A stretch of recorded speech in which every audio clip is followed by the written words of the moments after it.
Okay. Just making sure audio is good before we get going here. I know it's a larger audience than normal. Talking about potential tropical cyclone number 1, what it means for us here in the coastal bend, and the possibility of more development in the Bay of Campeche over the weekend / early next week. So I'm going to let people gather on here. Got about 300 right now, according to my live stream here. The time is coming up on 8:50, June the 18th. It's Tuesday evening, and we're on the cusp of what looks like a pretty big rain event unfolding across the region heading into Wednesday, which is also Juneteenth, June the 19th. And we'll get started here. We've got about 400 people watching, so we'll walk through everything, as we get going through this. However you're watching this, just know it's live. Again, about 8:50, Tuesday, June the 18th. I will get to as many of the aspects of the forecast as possible. I'm very thorough. We're not going to rush through anything. So I'm going to get to just about everything that's on the table. And if I miss something, I will try and look at the comments and see if I can help answer maybe a question that I don't get to, in this live feed.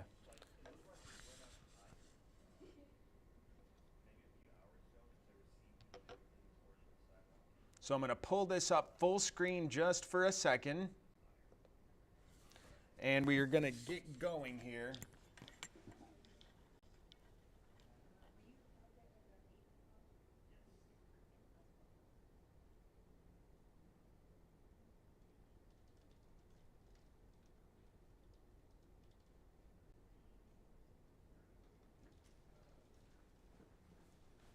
Okay. So we do have these warnings that are up and posted for the area. Tropical storm warnings. They're posted. All the coastal counties, parts of Kennedy County, Refugio County is also included in this.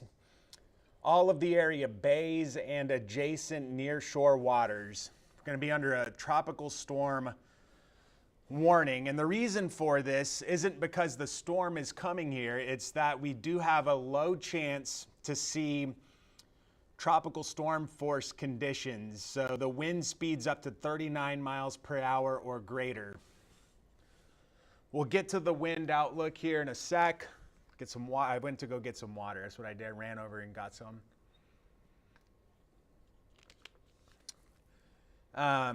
But these are posted. The storm isn't coming here. It's a low-end tropical storm force wind that we're going to be dealing with into Wednesday. There's also a flood watch, several inches of rain. A lot of places, I think, going to be up around a half a foot of rain, if not more, by the time we're done with Wednesday. Tomorrow looks like it's going to be pretty active. And then with the swells coming in, we're looking at 10-foot waves, higher than that offshore. And that wave action, coupled with the strong onshore flow, is going to push tides up 1 to 3 feet above average, storm surge 1 to 3 feet. That's why we've got the coastal flood warnings. Again, we're going to get to the details of all of these over the course of probably the next 20 to 30 minutes on this Facebook or YouTube or 3 News Plus live viewing. But something I kind of chuckled at today was the Oso Creek is also under a flood warning. And that is because this little, tributary tends to fill up really quickly with heavy rains. So the Weather Service just went ahead and issued a flood warning for the Oso Creek.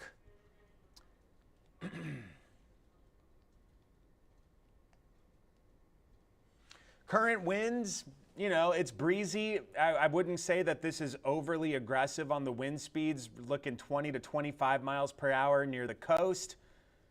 more like 10 to 20 overall inland. You got Orange Grove coming in 23 miles per hour. And then the gusts, they are a little bit higher than this. You know, we're looking 35 in coastal locations. So, you know, the gusts are close to tropical storm force.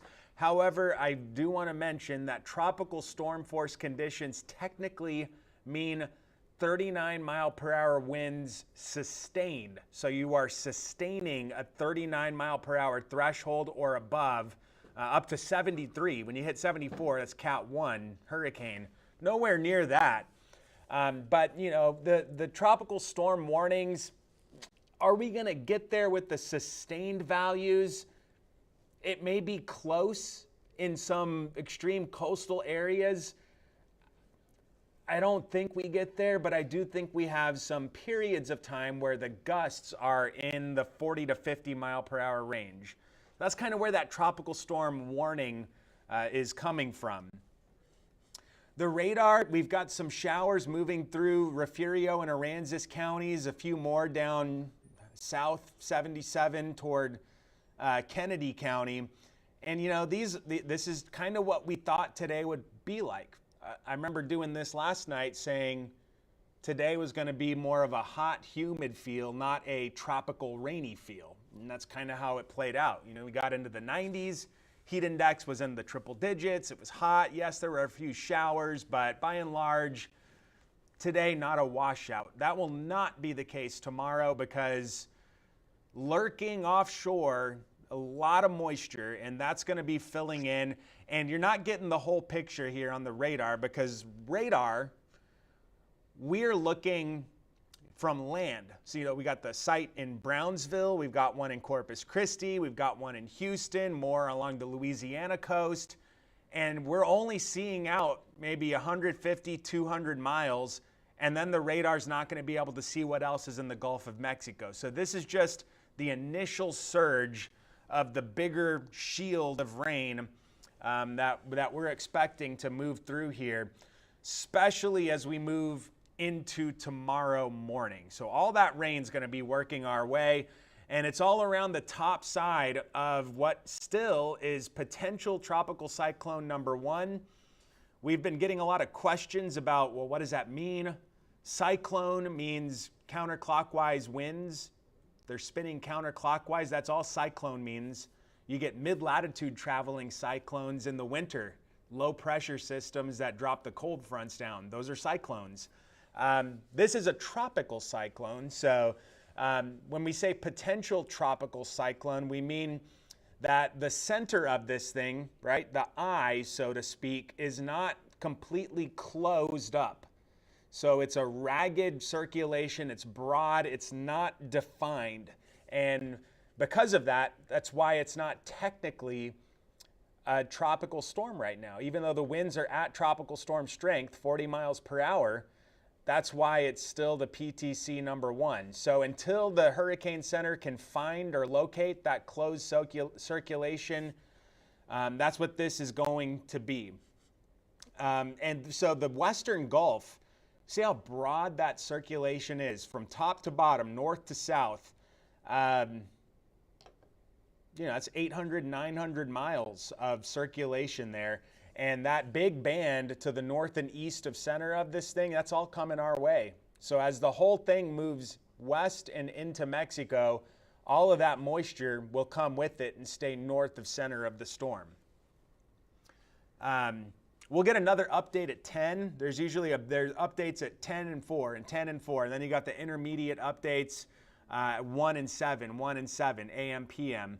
And that's when those updates come. But the big ones are 10 to 4. You get updated forecast cone, updated products from the Hurricane Center. And that's why this potential tropical cyclone name, even though it's not technically developed, is beneficial to us because we get things like the forecast cone. So this thing, I love this graphic. What I did here was we're going to play out the forecast cone through landfall, and that yellow hue is where tropical storm force conditions are possible, which means 39 mile per hour wind or greater up to 73. We're going to be on the low end of that here. We're not looking at super strong, mid to high grade tropical storm or even hurricane force at all. The red won't even show up on this map. But as you see the cone move into northern Mexico, north of Tampico, but south of the Texas-Mexico border, Wednesday night, Thursday morning, the wind field is going to be really broad. It's going to extend several hundred miles north of center. And we've been talking about this a lot. It has a lot to do with the big region of high pressure that is going to be over the northeast and the eastern half of the country. And that's driving all the record heat up there. We will talk about that mechanism here before too long, but I just wanted to overlay, how broad the tropical storm force conditions are going to be with this storm. It's pretty eye-opening when you see how little the cone is and how big the impacts are.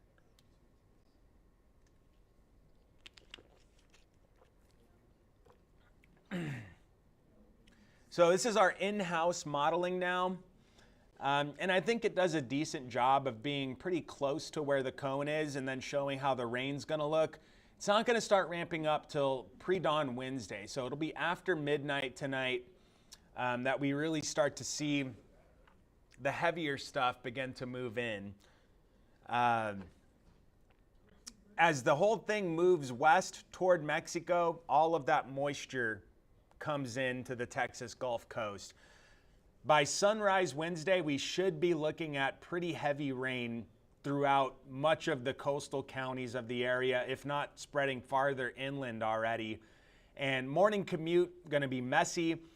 The thing about the flooding type of threat with an event like this is that the ground's already, it's dry, so it's not already saturated, meaning a lot of this is going to soak into the ground, in vegetated areas. Obviously on streets it's not, but that flooding will hinge more so on drainage clarity than anything else here, at least.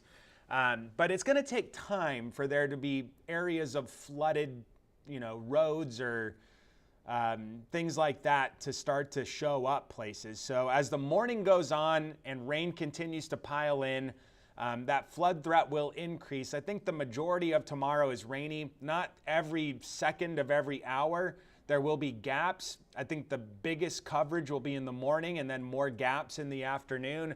But that threat for rain and heavy rain is going to be in play throughout the day on Wednesday. As this moves into Mexico, it will start to take a lot of the rain with it. This is a model, so it's hard to take verbatim in terms of exactly where everything's going to be set up. But with this look here, Thursday morning, 7 o'clock, the coverage will be lower than 24 hours prior to this, tomorrow morning at 7 o'clock. But see how the band of rain south of the Rio Grande, the Texas-Mexico border is all set up? That's a tropical feeder type of setup, and under that, whether it's there or somewhere in South Texas, there's going to be additional heavy rain that falls and is possible into Thursday morning. So that's something to watch out for on Thursday, right? So as we move into Wednesday night, things start to settle down a little bit. Thursday morning, if there's one of these tropical feeder bands around, that could drop several more inches of rain. By Thursday afternoon, just some widely scattered stuff, and then it kind of stays that way Friday. We start to lose the influence of this system, and I still think isolated pop-up stuff, but nothing organized here by Friday. The flood threat tonight, see how it's the yellow shade right near the coast? That's because that's how the rain's going to come in tonight. It'll just be getting toward, the coastline by the time sunrise comes. It'll be in the coastal areas, not necessarily spreading inland too much at this point. But as Wednesday unfolds, all of south central Texas is under a flood risk. And primarily in South Texas, that's where the highest threat for flooding will be, south of I-10. And we're right in the thick of it here. All signs are pointing to us, the coastal bend, the KIII viewing area, to get a lot of rain, and that does extend up into parts of the watershed. That's from the Weather Prediction Center. The red hue is a pretty high risk. The yellow hue is a 2 on a 1 to 4 scale. This is Thursday now. And Thursday, it's yellow because of that risk for one of those feeder bands. We were just mentioning it. That's why the risk is yellow on Thursday, because that's still possible, like a trailing band of rain as this system falls apart into mountainous Mexico by Thursday. This is our in-house, hand-drawn rain forecast map. There's minor adjustments that are being done to it. Like we started out last Friday at 2 to 4 inches generally in the area, bumped it up to 3 to 6 inches yesterday. 4 to 8 inches, I think that's where we were at this time yesterday, and now up a little bit more. I've got us at 1/2 foot to 9 inches of rain throughout a lot of the coastal bend. And, this is relatively conservative compared to the Hurricane Center, for example. It's on my Facebook page. You can see it there if you want. But they're up, 8 to 12 inches of rain here. So this is conservative, relatively speaking. Some of the modeling is starting to come in a little bit lower tonight, like 4 or 5 inches, for example, and some of the GFS and European data coming in. So there is still some wiggle room there. I think this is just a reasonable amount to prepare for. Yes, it does get into the watershed. It would be fantastic if one of those feeder bands set up right over, the I-37 corridor and dumped into Choke Canyon, Lake Corpus Christi. That'd be great. It's impossible to know that right now. It'd be very lucky, but we'll watch for it, right? Another thing about this forecast, a lot of this rain is going to fall tomorrow. So I was looking at, a viewer asked a question on one of the posts on my Facebook page, and he asked, well, when was the last time we got rain this much rain? And I responded, Harold, last year. We got almost 5 inches of rain in Corpus Christi from Harold. This one would surpass that if we hit that range. And if we do get into this, 6 to 9 inch range, it would rank as one of the top 30 rain episodes all time, 1-day rain episodes. This is not looking at multiple days, but if we get, into that 1/2 foot or more range, it'll be one of the rainiest days on record all time in Corpus Christi. So we're talking about significant amounts of rain in the forecast. And again, I think a lot of this falls tomorrow. I have this through Friday because there's still a possibility of some extra stuff. That would be like bonus activity. But we're talking pretty significant, when we're looking at all-time record levels in play with this forecast. So I like talking about perspective with things like that, so you know how much rain we're really talking about. The coverage is going to ramp up after midnight tonight. And this is for the entire coastal bend, starting at the coast, moving inland. And I think the prime time is like sunrise tomorrow morning, Wednesday morning, through about noon, early afternoon. And then we'll start seeing a little more breaks, but it's still going to be coming in all day Wednesday. Less coverage into Thursday morning, and we continue that downward trend into Friday. By Friday, I'm thinking isolated. We're at widely scattered right now on Thursday. So widely scattered, for example, that's what we had today. Widely scattered stuff moving in. Some of you got rain, some of you didn't. Probably more didn't than did. That's widely scattered. So that's the coverage through Thursday at 4 p.m. Wind. This is the wind forecast. And what I did with this, instead of going hour by hour, is I just put what I think the most likely range of wind will be for sustained values. So in the orange area, mainly east of the Highway 77 corridor, those areas, 20 to 35 mile per hour sustained winds, and we could have some gusts 40 to 50. And those gusts would be low-end tropical storm force conditions, but for true tropical storm force conditions, you need 39 or higher sustained. And I don't think we're going to get there. That's where that gray area is right now with the entire, the tropical storm warning. There's, it's an interesting warning to me. I don't know if it's completely, because of the spin from the center of the storm, which typically that's where you're radiating outward on the winds. This one, the winds are going to be, I think, stronger away from the center. And we were talking about this yesterday. That reasoning has to do with that big region of high pressure over the eastern half of the country. So you've got a big difference from high to low pressure. The broad low in the Gulf contrasting with the big high in the east. And it's that difference in pressure that's going to ramp up the winds. And that's why the winds on the north side, some several hundred miles away from center, are going to be close to tropical storm force. So, that's not a traditional reason for the winds being so high in a tropical system like this, but that's the way the weather works. It's all about gradients, right? We're looking at difference in pressure, and that's what squeezes the winds. And we just so happen to be in a position on this little channel to not only get that strong wind, but also the rain that's going to come with it, courtesy all the tropical moisture that's in this channel. So with the wind coming in really over a lot of the Gulf, right? Getting a steady fetch of strong onshore flow. With that, the waves are going to be high, 9 to 11 feet, 10-second period, Wednesday, Thursday. That's danger, danger, danger on the rip current risk here. Don't want to be in the waters, dangerous in the waters. So I know surfers, try to do it. Danger in the water with this wave height and period. Wednesday, Thursday, danger. Friday, still a high rip current risk, but not as bad.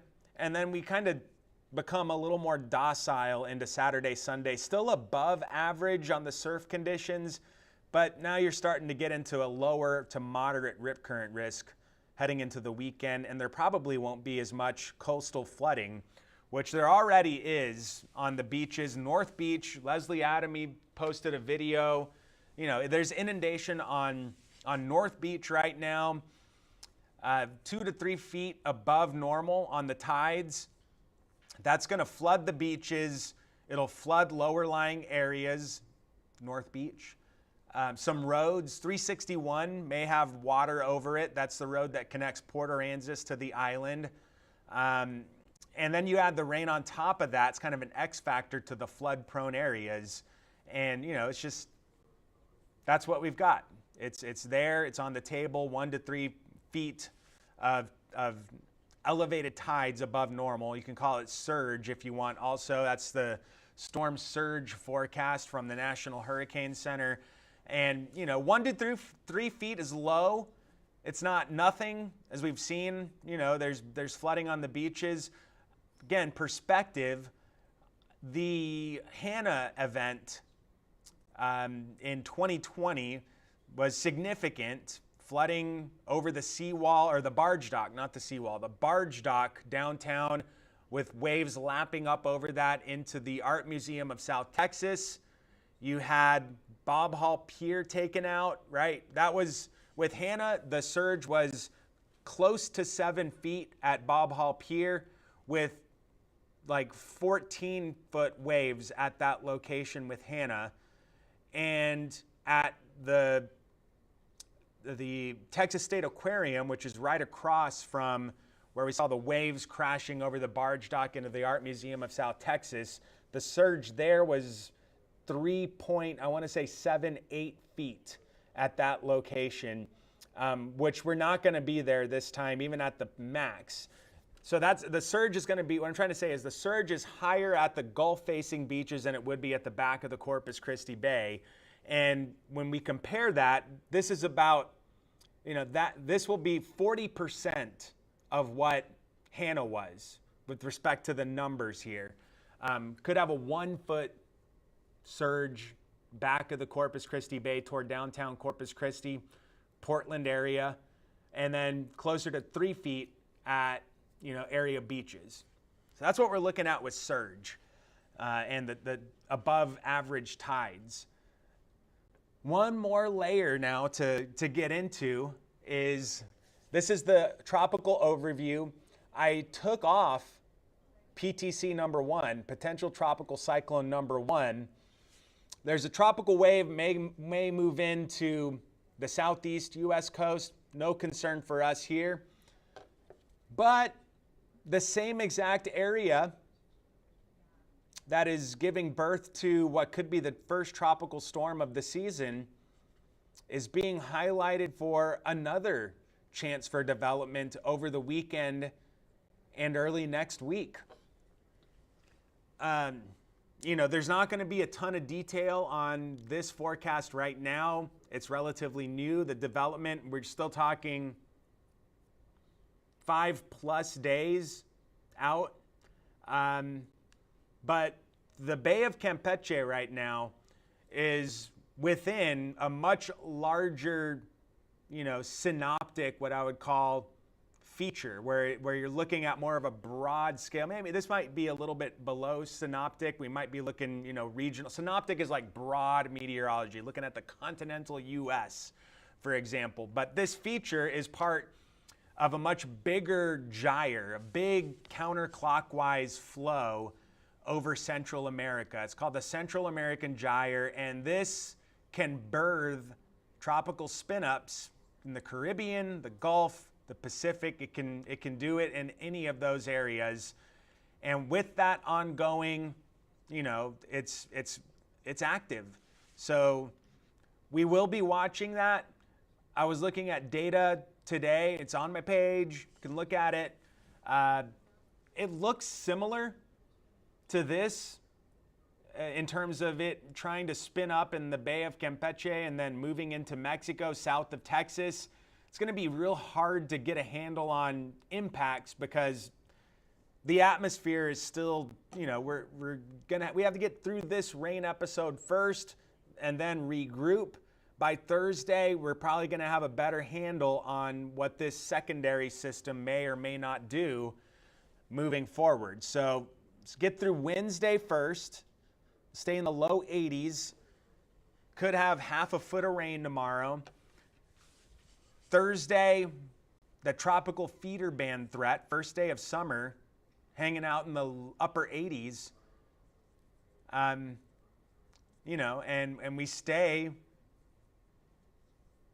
warm for the weekend, low 90s, heat index, up to potentially maybe 109 Saturday if the humidity's up. So that's how the weekend is looking. And then I put the rain icons in there, early next week. That's to just kind of give a little bit of credence to whatever may come out of the southwestern Gulf next week.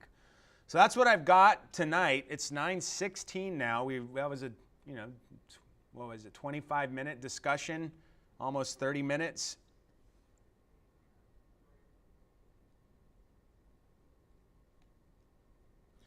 And I'll go back to see if I can get out of these. Just go back to the general tropical stuff and see if I can get questions answered if I can.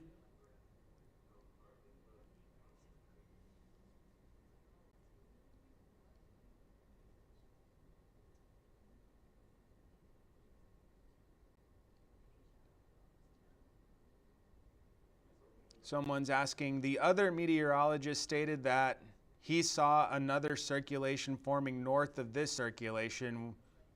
What could that necessarily mean if one did form?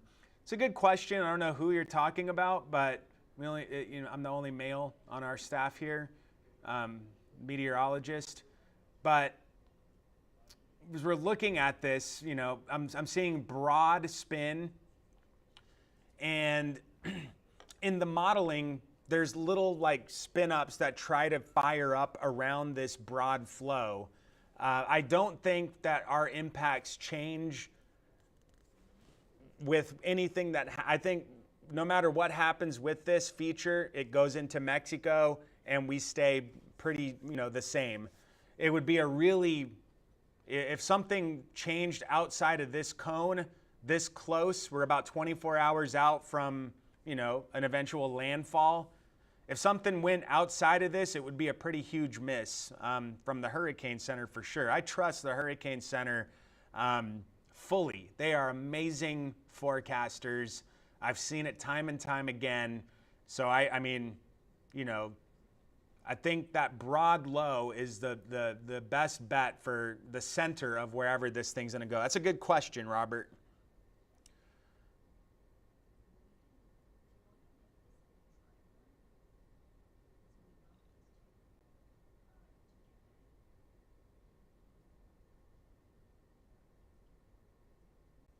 Someone said answer one silly question for entertainment purposes. If I was on my own Facebook account, I might do that one, but you know, we're on the Channel 3 page, so no can do there.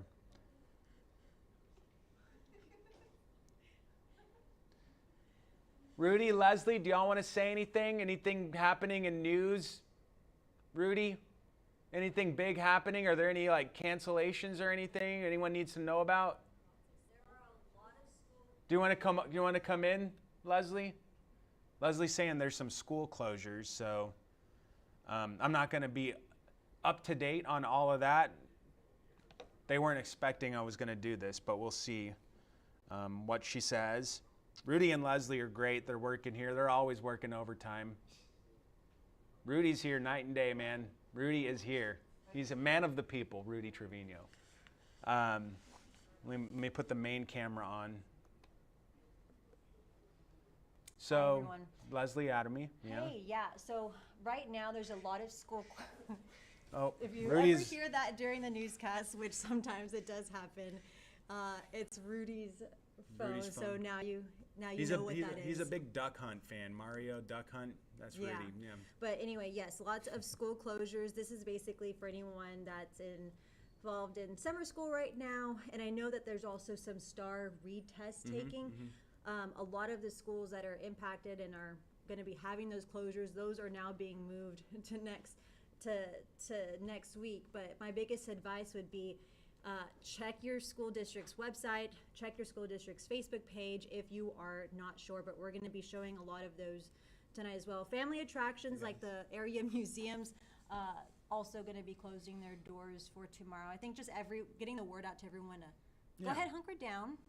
Wednesday's going to be rainy, so people are taking action. And if you're worried or concerned about what happens if we lose power, you may want to watch 3 News at 10 in just a couple of minutes. We're getting ready because we're going to have Omar Lopez from AEP, and he's going to, I guess, help us rest assured that we've got crews here should something happen. They're probably going to bring in, just from our experiences in the past, they're probably going to bring in people from some of the other outlying communities to help us, just in case lines do go down. He said it's not really a wind event, but we are going to have some high winds, and you never know. When you get a lot of rain coupled with the wind, all it takes is a branch to hit a power line. And, you know, I went home on my dinner break, and there was a branch on my lawn. There you go. So, and you mentioned power lines. If in the event you see any that are down, just always, you know, keep in mind, kind of treat them as if they are active, energized, and live. Avoid them. Stay away. Good advice. Yeah, so Omar will be talking with us about that here shortly. And he's great. He is, great resource. Yep. Exactly. So we're glad that he's able to join us live at 10 o'clock. Is there a story on the website that has the closures? Do we have that up yet? Yes, that is a live blog Okay. that our digital queen, Miss Emily, is working on right now. So be sure Should we bring her in? No. Like Emily. Emily is awesome. Yeah. You're gonna see all like of 10 the Channel people 3 in here. people. Yes, I would say check on that link periodically throughout the Chris P night. wants in. Yeah, we have our digital people here all night. Yeah. We're very busy. They're going to be here all night. So we've got our overnight crew coming in at what time? Yep. We overlap, so Faith will be in here. Carly will be in here. We've got the special broadcast tomorrow, 11 a.m., just to make sure everyone's aware of what's going on. So someone's always here, tracking every sure. step of the way. Weather doesn't sleep. No, it doesn't. Sometimes we don't either. So Thank y'all. You're gonna get ready. We're going to go get ready. See y'all at 10. Yeah. See y'all in a little bit. Yeah. So fun. they've got all of the closures, everything like that up on the website. So we've got schools that are already reactive, which is great, you know, to the rain that's coming. And it looks like a primary flood threat. I think that's the biggest thing. Number 2 to me would be the coastal impacts. And then number 3 for us is the wind, which is going to be, you know, at the coast gusting about 40 to 50 miles per hour. Low-end tropical storm force conditions are going to be possible. That's the cone with the tropical storm force conditions laid over top of it. Something I haven't touched on in this live update is in tropical systems, you know, this one's not terribly organized, so I don't think the threat's very high, but sometimes you can get brief and weak tornado spin-ups on the fringes of these bands of rain. The way the simulated radar's looking, I'm not seeing a ton of the banding, so it's something to watch out for. But I think it's a high impact thing, yes, if it happens, but it's an extremely low probability of happening at this point. So that's something to just like kind of keep in the back of your head, you know, as we're covering this, because we'll be covering it a lot and we'll be looking for things like that. But you know, with tropical systems, you get those brief EF0 or EF1 touchdowns. They last, you know, maybe a few minutes and then they're back up and gone. So that's something that we will be definitely trying to pay attention to. Okay, you heard the team. About 35 minutes from broadcast. We've got to get ready, get organized, you know, put a little extra gel in the hair, and, you know, we'll see y'all. Actually, it might not be. Okay, I'm going to check in on the game.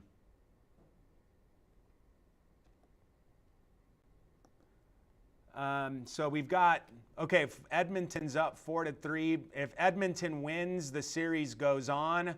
If Florida wins, we're going to have a celebration like we had last night, and we would go on late. So we'll be on regardless, whatever happens at the end of that game at, you know, 10 or maybe a little bit after that. But we have to kind of sit here and hang out waiting for ABC affiliate national, you know, to toss it back over to us and give control of the broadcast. So we'll be waiting on that, but we will be here. And we'll be here through the duration of not only this tropical episode, but for whatever else may come, you know, our way in, you know, the days and months ahead. So be safe, just stay updated with the weather, and we'll steer you in the right direction. We'll see y'all after the hockey game.